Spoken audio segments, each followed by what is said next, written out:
Perfect.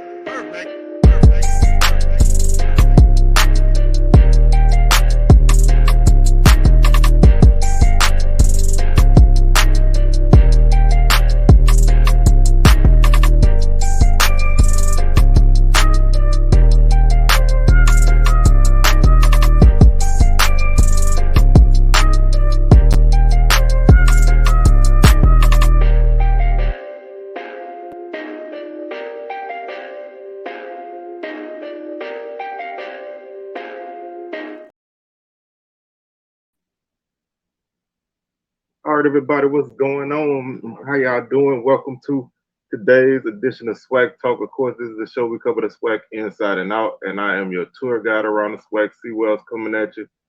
And today we're gonna talk about all the Alcorn State Braves. Do a little 2023 preview and let you know what's up with the Braves.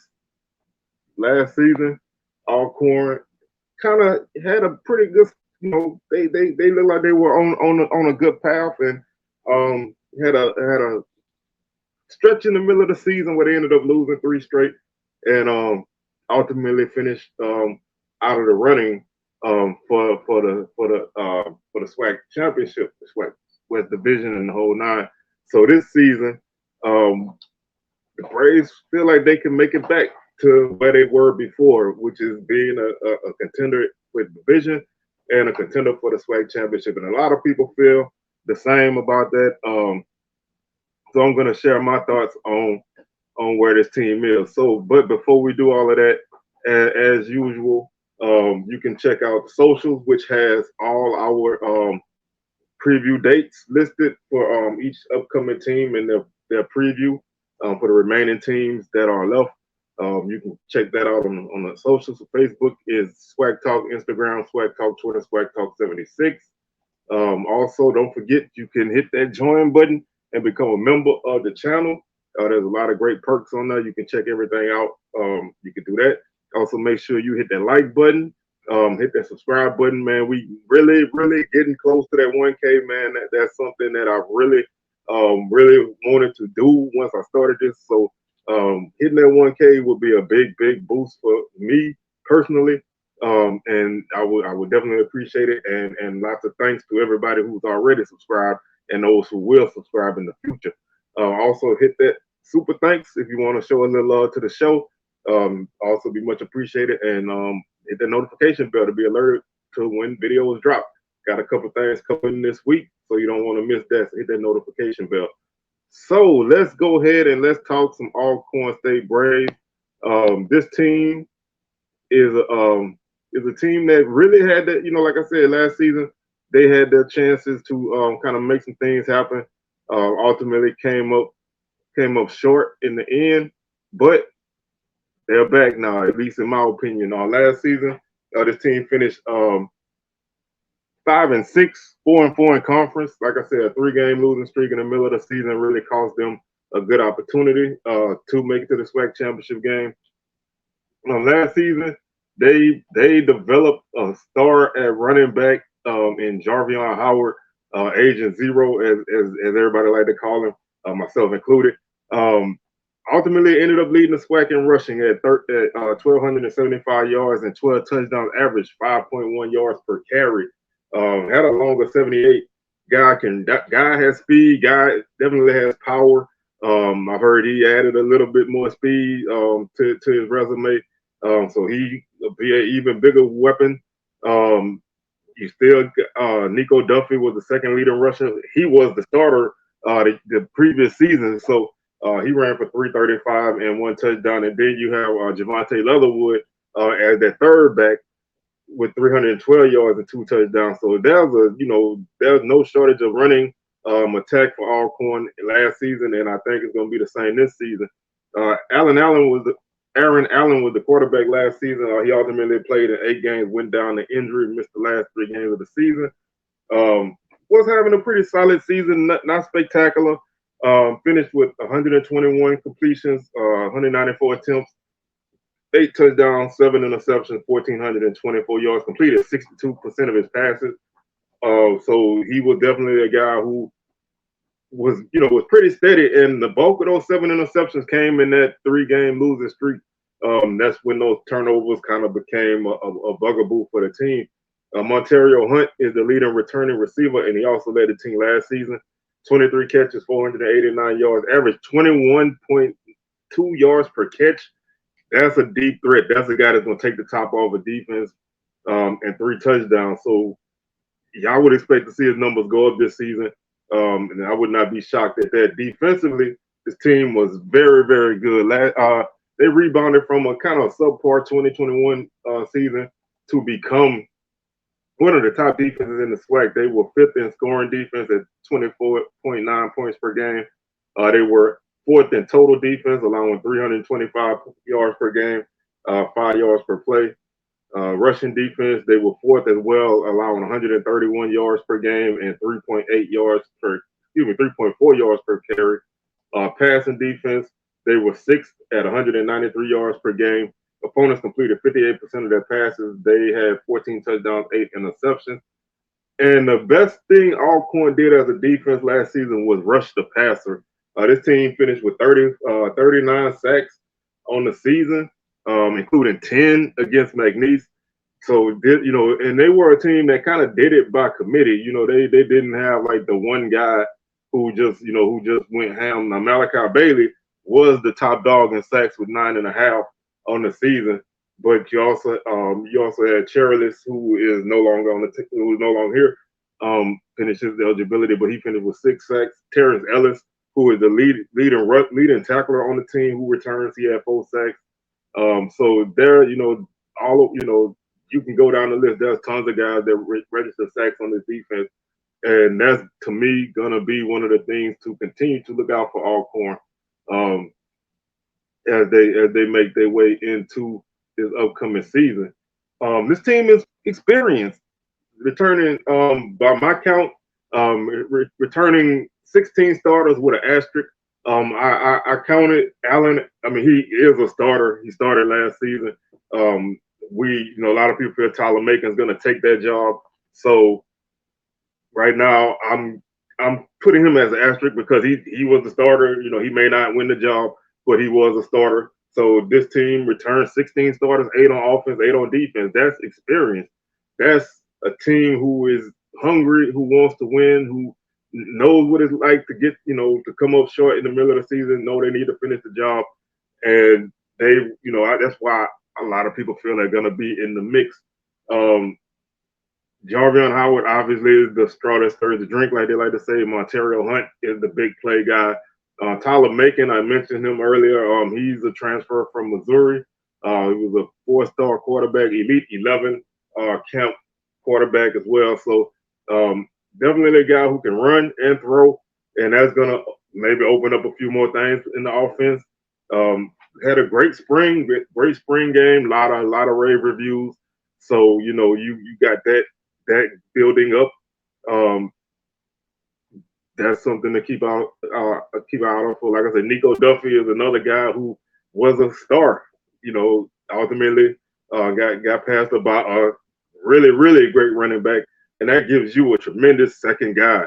When your second guy can be everybody else's first guy, that's depth in your running back room. So you have a guy who can make big plays as a change of pace guy for Howard, and that definitely makes things happen. Malachi Bailey, like I said, is one of the best defensive linemen in the conference. Definitely was a disruptive force on their defense last season. Finished with 36 tackles, 11.5 tackles for loss, and 9.5 sacks, like I said. Also, Terrence Ellis is a key guy on this defense. Led the team with 92 tackles, 9.5 tackles for loss, and 4 sacks. Up and down this lineup, man, the defense got a lot better on the line from 21. The secondary is tight, and then you're bringing in a guy like Cullen Scott from Southeastern Louisiana, who is going to be another disruptive force on that defensive line, and that just makes this team even tougher, because when Alcorn is solid on both lines of scrimmage, and the offensive line returned quite a few guys who started at least one game. 5 of the guys on the O-line returned who started at least one game. So there's plenty of guys who have played a lot in this league. So the offensive line is getting better. The defensive line is great. That makes a very dangerous Alcorn team. And when you can run the ball like they can, that makes things a lot easier for your pass game as well. You have a guy that I would love to see become an even bigger part of the offense is Tavarius Griffin, the tight end. Tight ends just, to me, just eat in this league because the middle of the field is always going to be open. And with a running game and having to account for your backs, play action passing is definitely going to open up even more for a guy like that. That second guy at wide receiver is going to be a thing to look out for. One of the things that I want to see is, and I've heard talk about it, is getting Nico Duffy more touches. Whether that's lining them up in the slot, giving them jet sweeps off, letting them go out on pass routes, anything that you can let that guy touch the ball is going to be even more electrifying for your offense. So being able to solidify right away your quarterback's position, I don't really think it's a controversy or nothing like that. But if you can establish whether if it's Macon, then he's the guy from camp on, then that's cool. If it's Allen some kind of way, he's healthy and he takes it. By the time you start the USM game or Southern Miss or at least Stephen F. Austin, you know who your guy is, and you can take the good and bad with him, and just build on that. Then this team is gonna be really, really good. Like I said, I feel like any quarterback in this offense is not gonna have to do a lot. You can lean on their running game. You got a big play, deep threat at wide receiver who can go get it.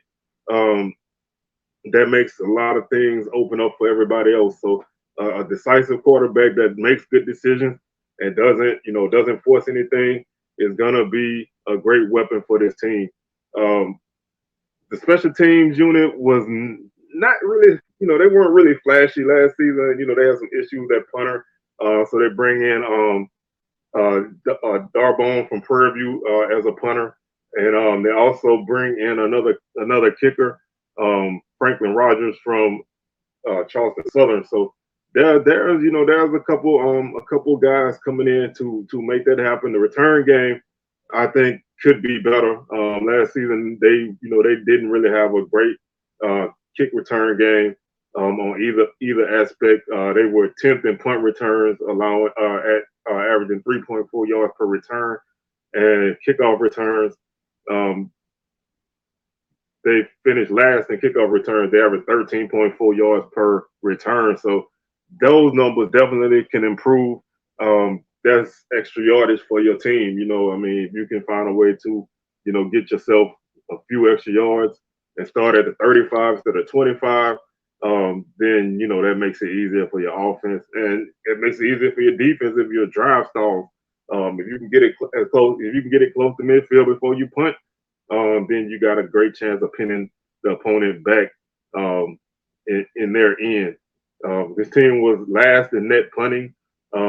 They gave up 4.3 yards per punt return, which was the fourth most in the league. So you want to see that number decrease.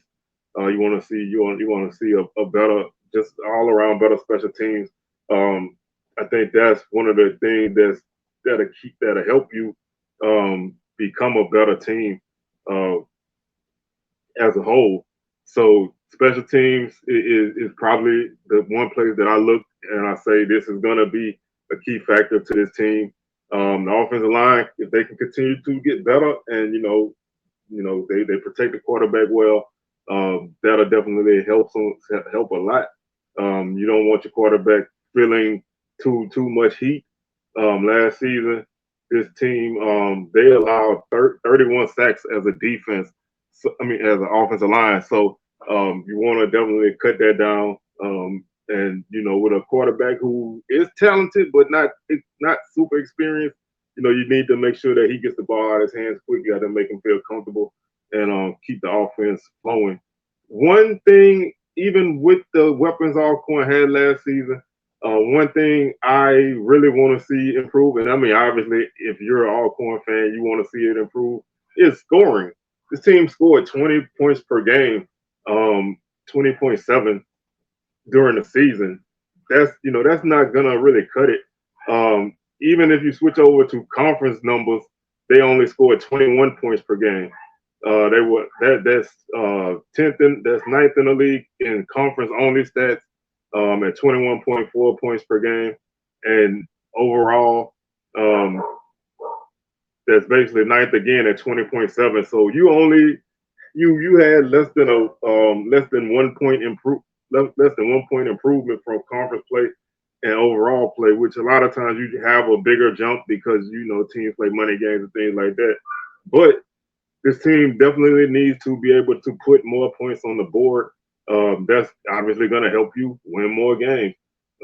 If, like I said, if there's one thing about the offense that I didn't really that just didn't really sit right with me, it was that. And if you look at their scoring over the season, they scored 27 against Stephen F. Austin. They got shut out against Tulane. Scored 30 against McNeese, 38 against Pine Bluff, 30 against Valley, 17 against Southern, 27 against Texas Southern, 6 against Grambling, 23 against Prairie View, 17 against Bethune-Cookman, and 13 against Jackson State. So that was a mix of, games where they did cross 30 points, and this team is a team who can score points. They scored 30 plus points in 3 straight games.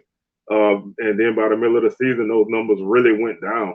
They only crossed 20 points twice after that. So some of that is, losing Allen, especially those last 3 games. Your offense kind of really stalled out, and you weren't able to score very many points. But you didn't really score that many points in those 3 games that you lost. So that, to me, if there's one thing that I want to see Alcorn improve, is scoring. You score more, obviously you win more, especially with your defense. If you can score points, that's gonna help this defense, help them improve and be even more stout. Also, this upcoming season, like I said, the pass rush will continue to be a strength. You got Scott added to the mix of those guys. Quarterbacks will definitely feel the heat. I would like to see them force a few more turnovers.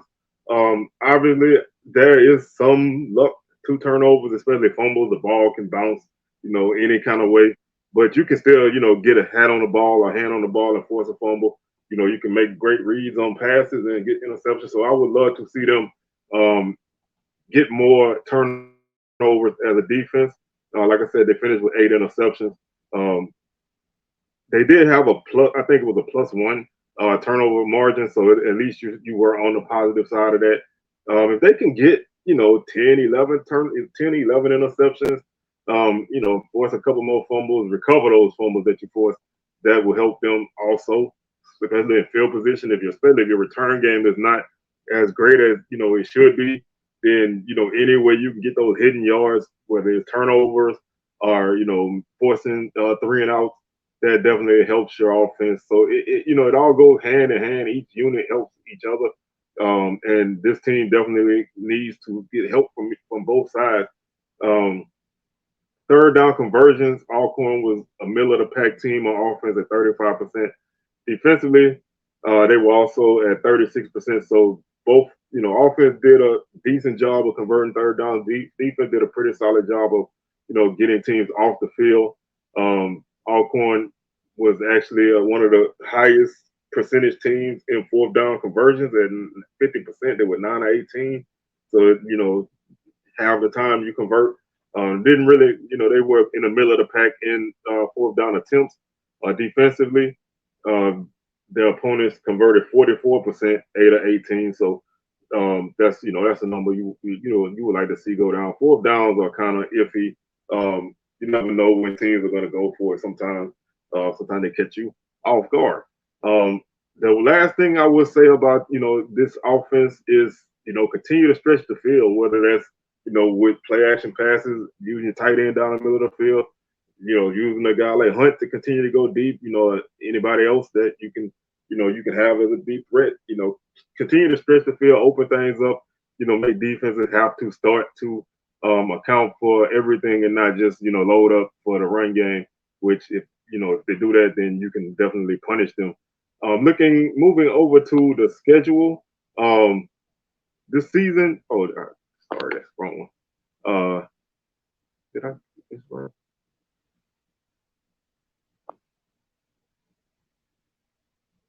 Slides are crazy.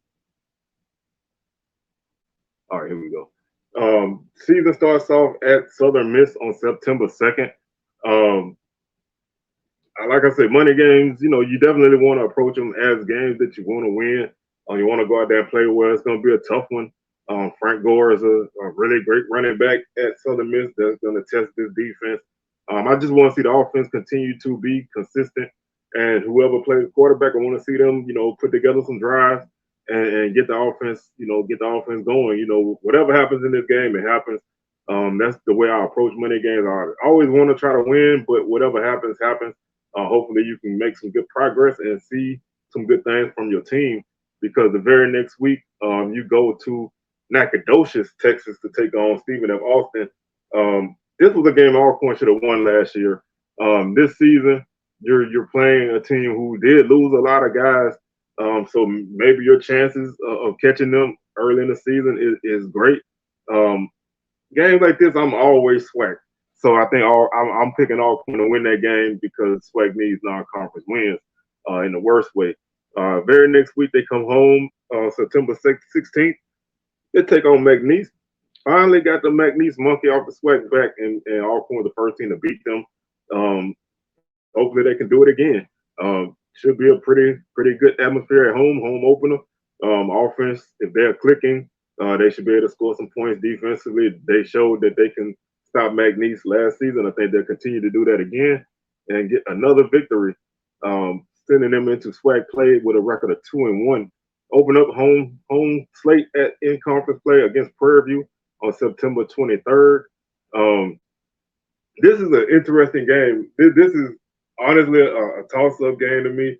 Right now, I think Prairie View is one of those teams who will challenge for the West Division. Last season, this game went in overtime, but Alcorn was playing with a true freshman quarterback who, really wasn't ready. But they were able to withstand a run from Prairie View and win it in overtime. I think Alcorn wins this game primarily because they're playing at home, but I do think that they'll be able to give Prairie View the offensive problem. The defense will be really good against their run game, and I think they'll be able to pull that win out. September 30th, they hit the road to Montgomery. They go to the Gump to take on Alabama State. Strange things happen when you go on the road. This will be your third road game in your first 5 games. So you're a little road weary. But you're coming off of 2 home games before that. I think Bama State's gonna be a test. Defensively, they should be solid. Offensively, we honestly don't know where they are. I mean, you can say ifs and ands, but we don't really know where they are. So that can play in Alcorn's favor. If Alcorn can get up on Bama State, they win this game, and I think they'll be able to win this game. I don't want to say comfortably, but I think they'll be able to win this game in a nice fashion, which gives them an early 2-0 conference record before they come back to play Grambling on October 7th, and that's a big game. Grambling, always a tough affair. Last year, Grambling was able to sneak up on Alcorn, but I think Alcorn is ready. Again, I think the defense is going to be the big factor in this.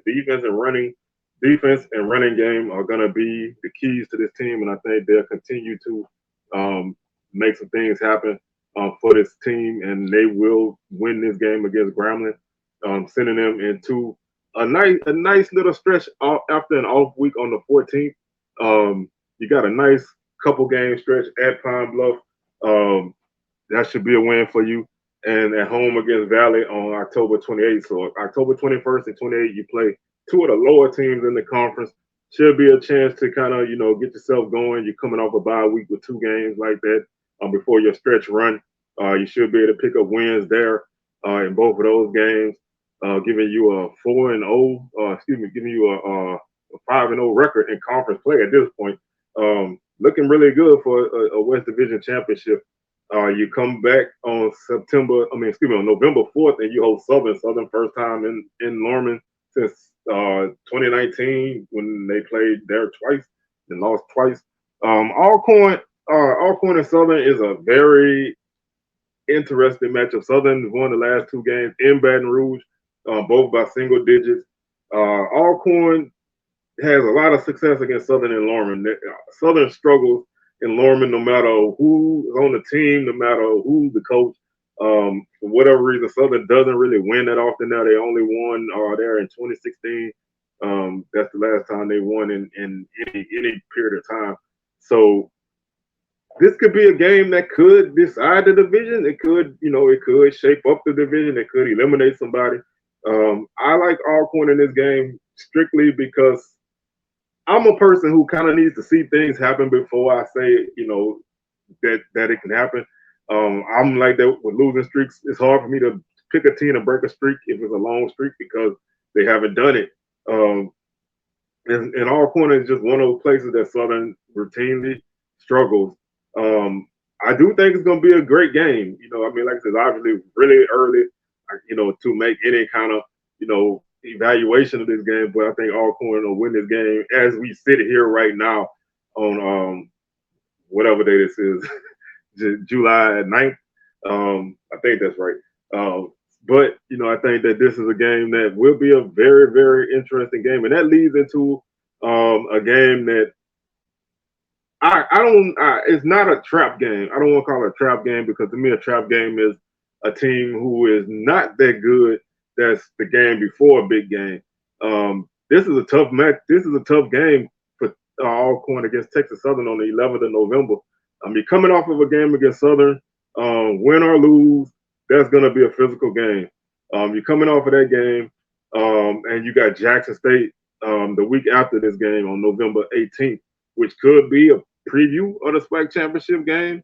It could be, it could be a Soul Bowl with everything on the line. Looking ahead, this Texas Southern game is a game that could catch you slipping.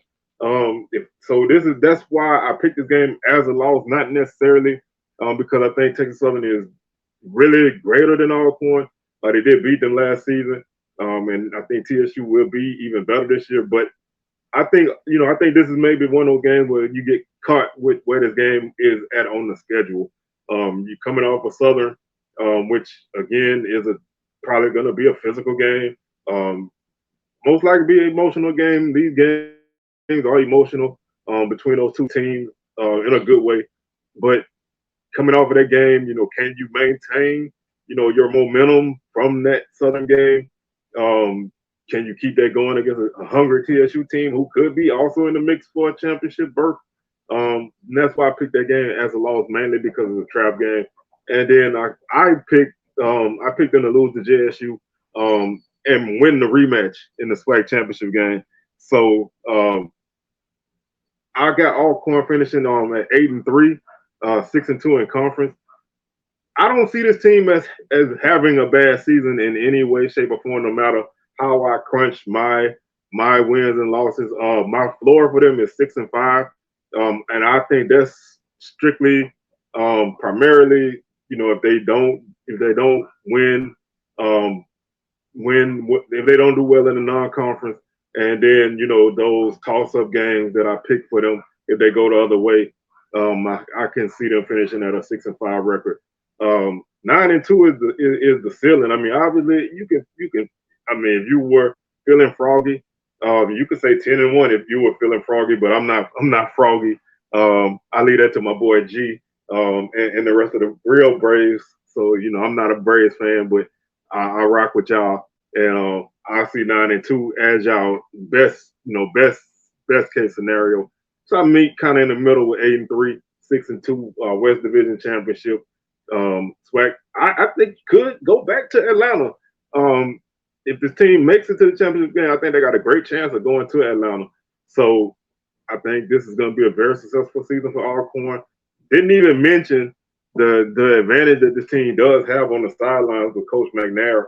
I think that makes a lot of difference. You got a coach that knows how to win and a coach that's done it, and that's gonna probably get you over the hump in a couple of these games. So that's my Alcorn preview, man. Y'all, thank y'all for tuning in. Y'all make sure y'all hit that subscribe button, hit that like button, hit that super thanks button. Make sure y'all check out our Bethune-Cookman preview, which is gonna be very interesting and fun at the same time. That will be on Wednesday. That will drop on Wednesday, and then SWAC Smoke coming at you on Thursday. So, and then we'll be back around with FAMU preview on Sunday and Grambling next Wednesday. So, got a lot going on, man. That's why y'all gotta hit the notification bell to be alerted to when all this stuff drops and you don't get caught by surprise. So, thank y'all for tuning in and rocking with us, and we will catch y'all on the rebound. Peace.